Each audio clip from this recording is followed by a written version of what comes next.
नमस्कार,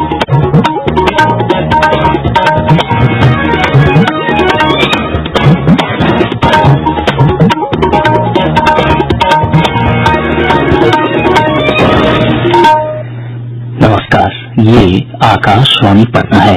अब आप आवश्यकता से प्रादेशिक समाचार सुनिए। पहले मुख्य समाचार। राज्य सरकार ने 28 सितंबर से 9वीं से 12वीं कक्षा के विद्यार्थियों के लिए स्कूलों को फिर से खोलने की अनुमति दी। बच्चों को स्कूल भेजने के लिए अभिभावकों की सहमति होगी अनिवार्य। पुलिस महानिदेशक गुप्तेश्वर पांडेय ने स्वैच्छिक सेवानिवृत्ति ली। गृह रक्षा वाहिनी के महानिदेशक एसके सिंघल को सौंपा गया डीजीपी का अतिरिक्त प्रभार। बिहार देश भर में एक दिन में कोविड-19 के सबसे अधिक नमूनों की जांच करने वाला राज्य बना। 20 सितंबर को रिकॉर्ड 1,94,000 सैंपल की हुई जांच। और मौसम विभाग ने आज से 27 सितंबर तक राज्य के अधिकांश हिस्सों में भारी बारिश और वज्रपात की चेतावनी जारी की।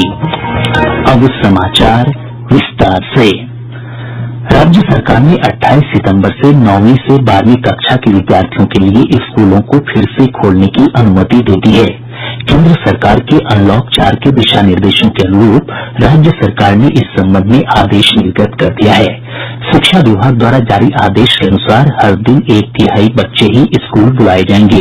एक बच्चा सप्ताह में 2 दिन से अधिक स्कूल नहीं आएगा। बच्चों को स्कूल भेजने के लिए अभिभावकों की सहमति अनिवार्य होगी। इसके साथ ही बच्चों के स्कूल आने जाने की व्यवस्था भी अभिभावकों को ही करनी होगी। विद्यार्थियों के लिए कक्षा में उपस्थित होना अनिवार्य नहीं है। वहीं प्रतिदिन 50% शिक्षक ही स्कूल पहुंचेंगे। प्रार्थना सत्र, खेलकूद और प्रायोगिक कक्षाओं सहित अन्य गतिविधियां नहीं होंगी। कैफेटेरिया और मेस नहीं खुलेंगे।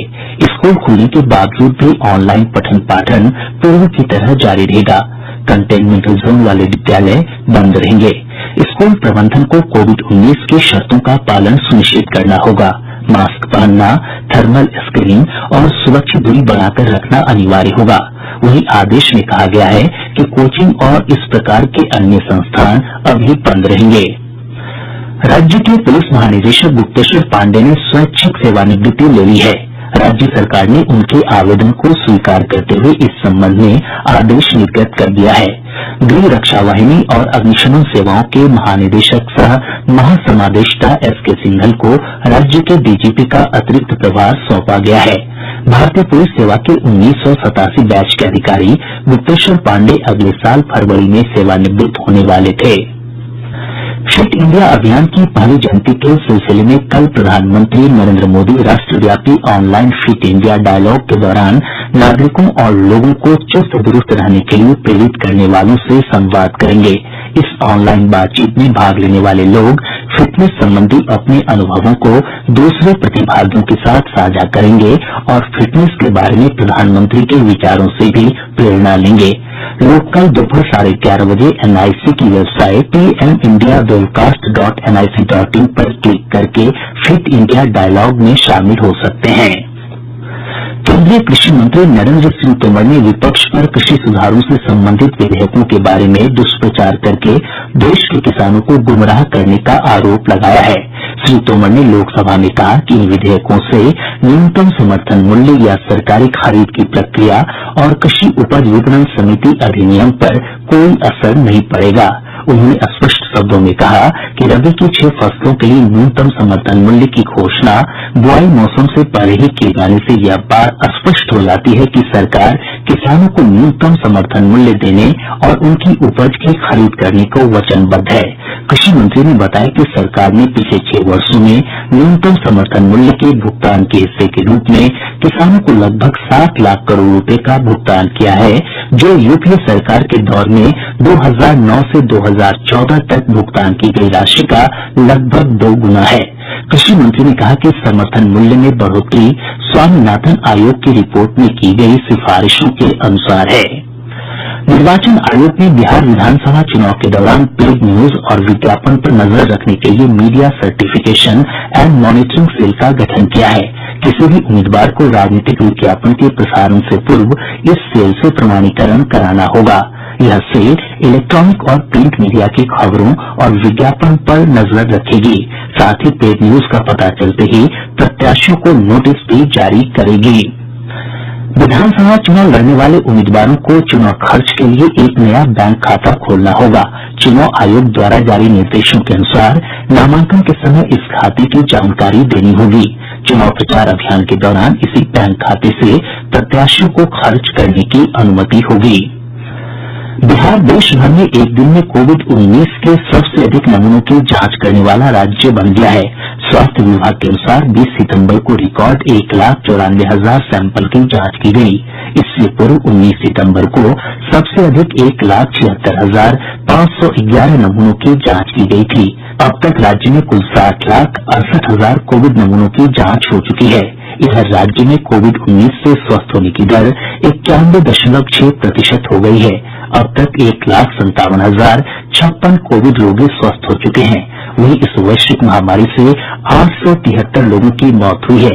राज्य में सक्रिय मरीजों की संख्या 13,535 है।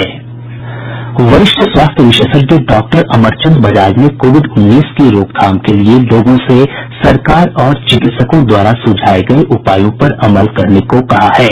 जब तक हमारे पास इनकी ट्रीटमेंट वैक्सीन या मेडिसिन के रूप में ना निकले तब तक हमें जो प्रिकॉशनरी मेजर्स है वो फॉलो करने हैं। जहाँ जरूरत ना हो उसमें घर से बिल्कुल बाहर ना निकले, कोशिश करें कम से कम बाहर निकलना है। और जबकि निकलना भी पड़ा घर से बाहर तो कोशिश करें कि जहाँ आप 2 लोग खड़े हैं सिर्फ 2 मीटर दूर खड़े रहें, नहीं तो कम से कम 1 मीटर दूर खड़े रहें। राज्य सरकार कोविड-19 से स्वस्थ हो चुके लोगों में एंटीबॉडी के निर्माण को लेकर विशेष सर्वेक्षण करवाएगी। यह सर्वेक्षण आईसीएमआर के सीरो सर्वे से अलग होगा। स्वास्थ्य विभाग के आधिकारिक सूत्रों के अनुसार सर्वे में सभी जिलों को शामिल करने की योजना है। प्रादेशिक समाचार आप आकाशवाणी पटना से सुन रहे हैं। मौसम विभाग ने आज से 27 सितंबर तक राज्य के अधिकतर हिस्सों में भारी बारिश और वज्रपात की चेतावनी जारी की है। विभाग ने कहा है कि बंगाल की खाड़ी में बने कम दबाव के क्षेत्र और अरब सागर से आ रही नमी के कारण बारिश की स्थितियां बनी हुई हैं। हमारे संवाददाताओं ने खबर दी है कि देर रात से ही राज्य के उत्तरी और पूर्वी हिस्सों में मूसलाधार बारिश हो रही है। मौसम विभाग के अलर्ट को देखते हुए आपदा प्रबंधन विभाग ने सभी जिलाधिकारियों को विशेष सतर्कता बरतने का निर्देश दिया है। किसी भी आपातकालीन स्थिति से निपटने के लिए तैयार रहने को कहा गया है। साथ ही लोगों से बारिश के दौरान घरों से बाहर नहीं निकलने और खेतों में काम नहीं करने की अपील की गई है। प्रधानमंत्री नरेंद्र मोदी इस महीने की 27 तारीख को आकाशवाणी पर मन की बात कार्यक्रम में देश और विदेश के लोगों से अपने विचार साझा करेंगे। यह मन की बात कार्यक्रम की 69वीं कड़ी होगी। कार्यक्रम के लिए लोग अपने विचार और सुझाव नमो ऐप या माईजीओवी ओपन फोरम पर भेज सकते हैं। इसके अलावा टोल फ्री नंबर 1800117800 डायल कर संदेश रिकॉर्ड कराए जा सकते हैं। 1922 पर मिस्ड कॉल कर एसएमएस से प्राप्त लिंक के माध्यम से भी सुझाव दिए जा सकते हैं। केंद्र सरकार ने सोशल मीडिया की उन खबरों का खंडन किया है जिसमें वैभव लक्ष्मी योजना के तहत महिलाओं को 4 लाख रुपए तक का ऋण दिए जाने का दावा किया जा रहा है। पत्र सूचना कार्यालय पीआईबी ने एक ट्वीट में इस खबर को पूरी तरह फर्जी बताया है। पीआईबी ने कहा है कि सरकार इस तरह की कोई योजना नहीं चला रही है। वहीं पीआईबी ने उस खबर का भी खंडन किया है जिसमें दावा किया जा रहा है कि केंद्र सरकार लॉकडाउन के कारण स्कूल और कॉलेजों के सभी छात्रों को उनकी फीस भरने के लिए 11,000 रूपये प्रदान कर रही है। प्रदेश में जन वितरण प्रणाली और मध्याह्न भोजन योजना का सामाजिक अंकेक्षण होगा। इसके लिए ग्रामीण विकास विभाग ने तैयारियां शुरू कर दी है।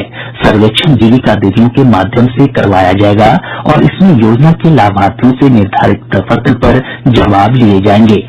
लाभार्थियों से मिली जानकारी के आधार पर रिपोर्ट तैयार की जाएगी और इसे संबंधित विभागों को भेजा जाएगा। पटना स्थित संजय गांधी जैविक उद्यान ने गैंडा की संख्या के मामले में विश्व रिकॉर्ड बनाया है।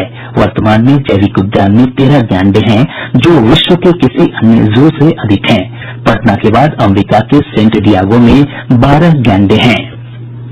बिहार लोक सेवा आयोग ने 31वीं बिहार न्यायिक सेवा प्रारंभिक प्रतियोगिता परीक्षा का कार्यक्रम जारी कर दिया है। परीक्षा 7 अक्टूबर को 2 पालियों में आयोजित की जाएगी। भागलपुर जिले के लोदीपुर थाना क्षेत्र के चकधरिया गांव में पुलिस ने एक मिनीगन फैक्ट्री का उद्भेदन कर एक व्यक्ति को गिरफ्तार किया है। मौके से निर्मित अर्धनिर्मित हथियार और हथियार बनाने के उपकरण बरामद किए गए हैं। अररिया, सुपौल, सारण और दरभंगा जिले में पुलिस ने अभियान चलाकर भारी मात्रा में शराब के साथ 19 लोगों को गिरफ्तार किया है। मुजफ्फरपुर जिले के अलग अलग थाना क्षेत्रों में डूबने की घटनाओं में 3 लोगों की मौत हो गयी। अब पटना से प्रकाशित प्रमुख समाचार पत्रों की सुर्खियां।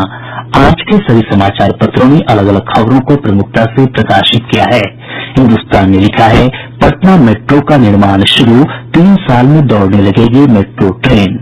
दैनिक भास्कर की सुर्खी है, राज्यसभा में तीसरे कृषि सुधार विधेयक समेत 7 बिल बिना विरोध पास। दैनिक जागरण लिखता है, बीजेपी ने लिया वीआरएस, लड़ेंगे चुनाव। प्रभात खबर ने राज्य के विश्वविद्यालय में 4638 असिस्टेंट प्रोफेसर की नियुक्ति से जुड़ी खबर को पहले पन्ने पर स्थान दिया है। दैनिक आज और राष्ट्रीय सहारा ने कोविड से जुड़ी खबरों को प्रमुखता से प्रकाशित किया है। और अब अंत में मुख्य समाचार एक बार फिर। राज्य सरकार ने 28 सितंबर से 9वीं से 12वीं कक्षा के विद्यार्थियों के लिए स्कूलों को फिर से खोलने की अनुमति दी। बच्चों को स्कूल भेजने के लिए अभिभावकों की सहमति होगी अनिवार्य। पुलिस महानिदेशक गुप्तेश्वर पांडेय ने स्वैच्छिक सेवानिवृत्ति ली। गृह रक्षा वाहिनी के महानिदेशक एसके सिंघल को सौंपा गया डीजीपी का अतिरिक्त प्रभार। बिहार देश भर में एक दिन में कोविड-19 के सबसे अधिक नमूनों की जांच करने वाला राज्य बना। 20 सितंबर को रिकॉर्ड 1,94,000 सैंपल की हुई जांच। और मौसम विभाग ने आज से 27 सितंबर तक राज्य के अधिकांश हिस्सों में भारी बारिश और वज्रपात की चेतावनी जारी की। इसके साथ ही आकाशवाणी पटना से प्रसारित प्रादेशिक समाचार का ये अंक समाप्त हुआ। घर में रहिए, सुरक्षित रहिए और सुनते रहिए आकाशवाणी।